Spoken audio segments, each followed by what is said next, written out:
Good morning, friends. Myself N.R. Shinde. I welcome you to our channel, which is created by Marathwada Shikshan Prasarak Mandal Aurangabad. Today, we are going to learn here our interesting poem, Teenager's Prayer, which is from class 10th. First, I explain here the meaning of teenager. What is meant by teenager? Teenager means a person who is 13 to 19 years of age. म्हणजे अशी मुलं की जी 13 ते 19. सोप्या भाषेत सांगायचं म्हटलं तर ज्या वर्डच्या मागे टीन लागलेला आहे, TEEN. For example 13, 14, 15, 16, 17, 18, 19. We call it teenager. म्हणजेच काय तर या पोएममध्ये एक टीनेजर आहे की जी देवाला प्रार्थना करते आहे. चला तर मग त्या टीनेजर ती या पोएममध्ये नेमकं ती आपल्याला काय सांगते आहे हे आपल्याला या टीनेजर्स प्रेयर या पोएममधनं आपल्याला बघायचं आहे. टीनेजर्स पोएम और teenagers prayer is written by a well-known poet J. Morse. Now we will see here stanza number 1. Now friends, let's see the stanza number 1, a teenager's prayer. Each day brings new beginnings, decisions I must make.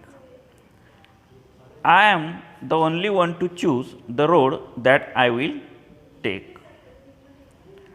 In this poem, poet refers here,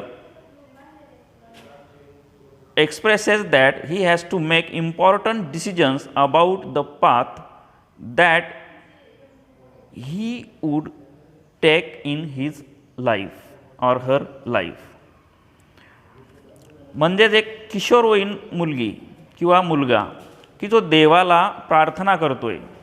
पहिल्या स्टांजामध्ये तो सांगतोय किंवा ती सांगते की येणारा प्रत्येक दिवस एक नवीन अशी सुरुवात घेऊन येत असतो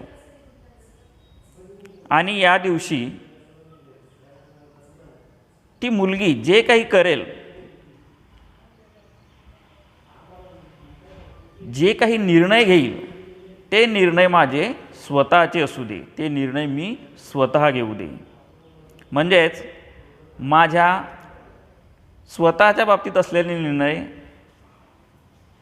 माझे पॅरेंट्स असतील किंवा मोठे असतील ते नेहमी घेत असतात, पण हे देवा ते निर्णय घेण्याची क्षमता तू मला दे. I am the only one to choose the road that I will take.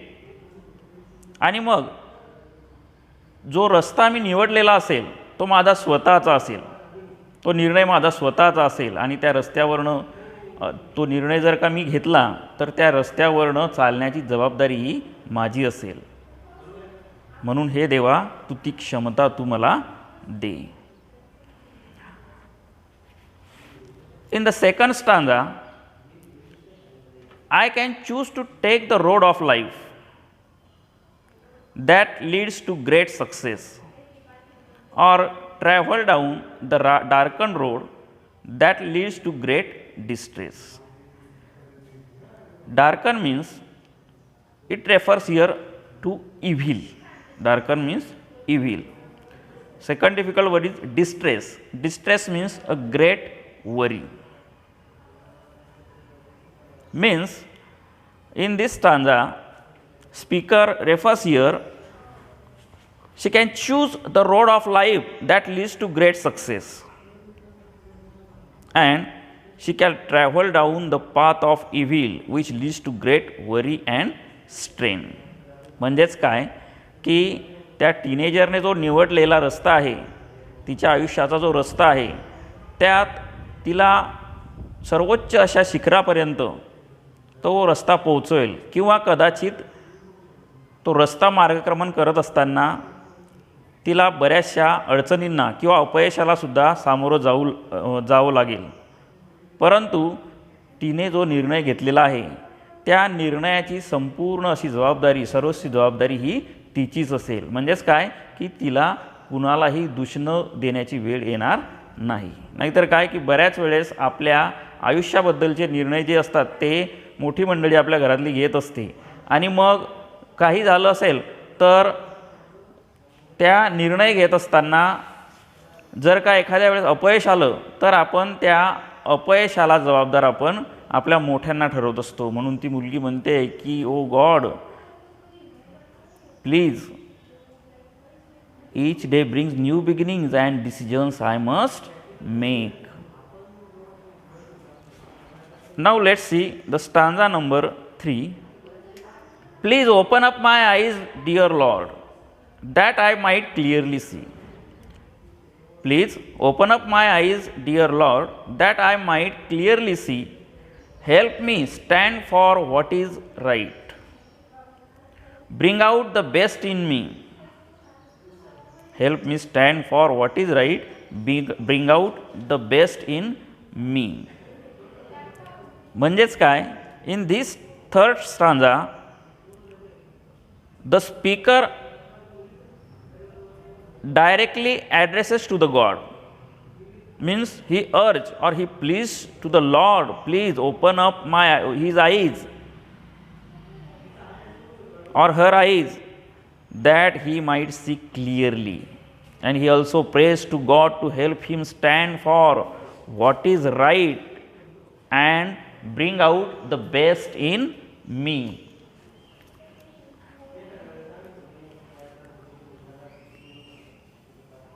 म्हणजेच काय की या तिसऱ्या स्टांजामध्ये ती परमेश्वराला उद्देशून डायरेक्टली ती सांगते आहे की हे परमेश्वरा, या जगात ज्याही काही चांगल्या गोष्टी आहेत त्या मला पाहता याव्यात अशी दृष्टी तू मला दे. म्हणजे जे काही जगामध्ये चांगलं आहे तेच तू मला बघू दे, तशी दृष्टी, तशी क्षमता तू मला दे. म्हणजे जे योग्य असेल, जे न्याय्य असेल, जे चांगलं आहे, जे योग्य आहे आणि त्यासोबत, त्या न्यायासोबत, त्या योग्य गोष्टीसोबत उभं राहण्याची तू क्षमता मला दे. आणि माझ्यामध्ये जे काही सर्वोत्तम असे गुण आहे ते सर्वोत्तम गुण या आणि योग्य दिशा त्यांना देता यावी यासाठी तू मला मदत कर. म्हणजे ती जणू काही, ती मुलगी काय करते आहे की जणू काही तो टीनेजर त्या देवाला प्रार्थना करते की हे देवा, चांगल्या गोष्टींमध्ये असेल किंवा योग्य निर्णय घेण्याची वेळ येत असेल तर त्यावेळेस तू काय कर, तू माझ्या पाठीशी खंबीरपणे उभा राहा आणि ती योग्य निर्णय घेण्याची क्षमता तू मला दे. Means a teenager directly addresses to the God. ती देवाला उद्देशून मागणं मागते आहे, प्रेयर करते आहे की ज्या पद्धतीनं आपण प्रार्थना म्हणत असतो, स्कूलमध्ये असताना आपण प्रार्थना म्हणत असतो, त्या प्रार्थनेचा अर्थ आपण आधी समजून घेतला पाहिजे की आपण देवाला काय प्रार्थना करतोय. तर अशाच पद्धतीची प्रार्थना ही तुमच्याच वयाची ही मुलगी असेल किंवा हा मुलगा असेल की ती directly addresses to the god आणि ती देवाला प्रार्थना करते आहे. Now let's see the stanza number 4. Help Lord to just say no when temptation comes my way.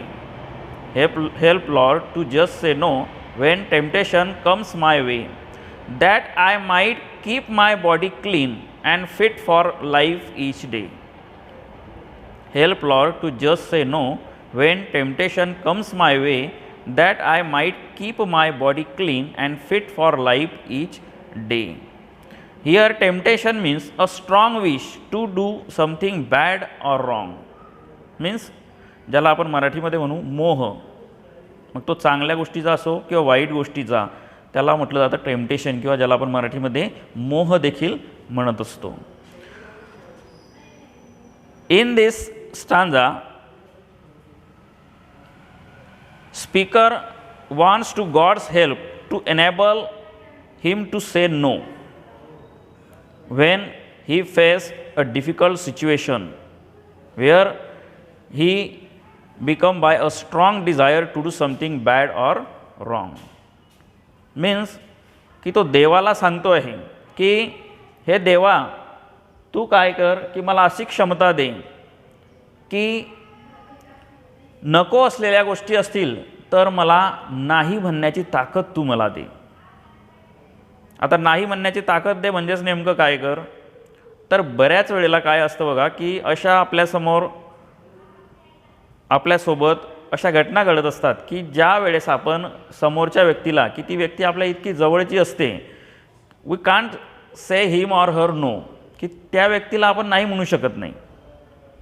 For example तुमच्या वयाची जी मुलं आहेत त्या मुलांमध्ये एखाद्या वेळेस तुमच्या मित्रांमध्ये जर का एखाद्याला वाईट सवय असेल आणि ती वाईट सवय तुम्हाला पण फोर्स करत असेल की प्लीज घे, म्हणजे उदाहरणार्थ काय एखादी व्यसन असेल, ते व्यसन करत असताना तो तुम्हाला फोर्स करत असेल, तर त्यावेळेस तुमच्यासमोर प्रश्न असतो की याला आपण नाही कसं म्हणायचं. जर का याला आपण नाही म्हटलं तो हा काय करेल, ही breaks our friendship.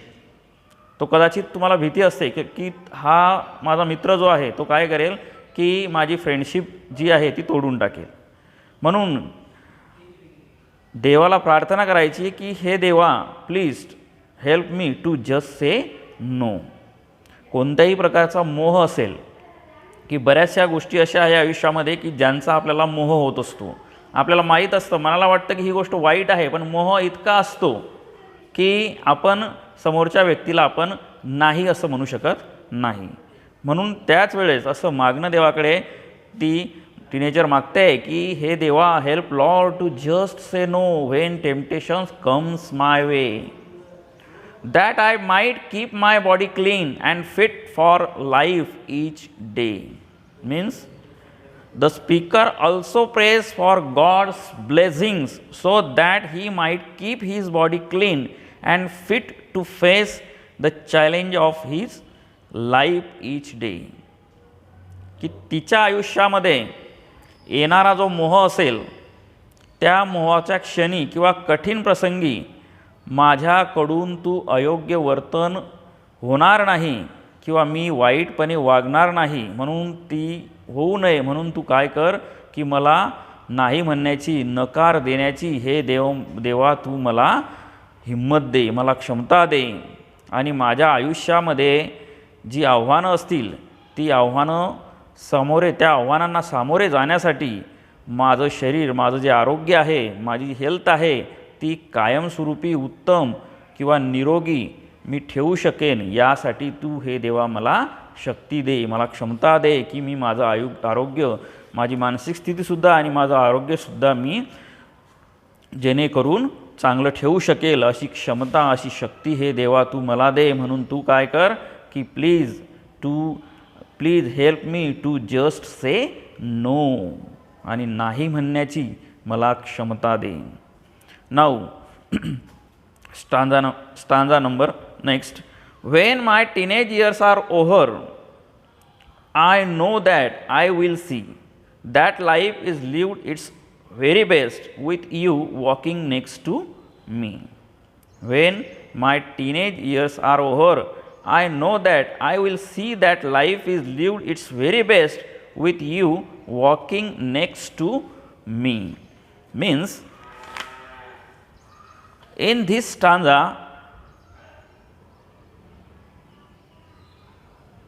the speaker explain here that the time of his or her teenage years are over, he or she will surely know the truth that the life lived very best is always the one which is lived under the constant guidance of God. Means की त्या किशोरवयीनला वाटतं आहे की हा काळ की ज्या वेळेस हा टीनेजचा जो काळ आहे, हा किशोरवयीन जो कालखंड आहे, हा जो काळ आहे, ही जी वर्षे आहेत ही ज्या वेळेस संपतील त्यावेळेस मला खात्री आहे की हे देवा तुझी साथ असेल आणि त्यावेळेस तुझे आशीर्वाद पाठीशी असतील, तर आयुष्याची ही जी वाटचाल आहे ती अतिशय सुखकर आणि सुखद अशी होऊ शकते, याची मला सदैव जाणीव असेल. कारण का तर या टीनेजमध्ये घेतलेले जे डिसिजन्स आहे ते डिसिजन्स मी स्वतः घेतलेले असतील, ते डिसिजन्स मी स्वतः घेतलेले आहेत आणि मग त्याच्यावर त्या डिसिजन्सवर त्या रस्त्यावर चालण्याची संपूर्ण जबाबदारी ही माझी असेल आणि मी त्या निर्णयाला सार्थ ठरवण्यासाठी मी कसोशीनं प्रयत्न करेल. म्हणून हे देवा तू काय कर की ही क्षमता ही शक्ती तू मला दे आणि असाच माझ्या पाठीशी तू उभं राहा, अशी प्रार्थना ही टीनेज प्रेयर्समधून ही टीनेजर करते आहे आणि ती देवाला मागणं मागते आहे की हे देवा तू अशाच पद्धतीनं तू काय कर की तू माझ्या पाठीशी खंबीरपणे तू उभा राहा.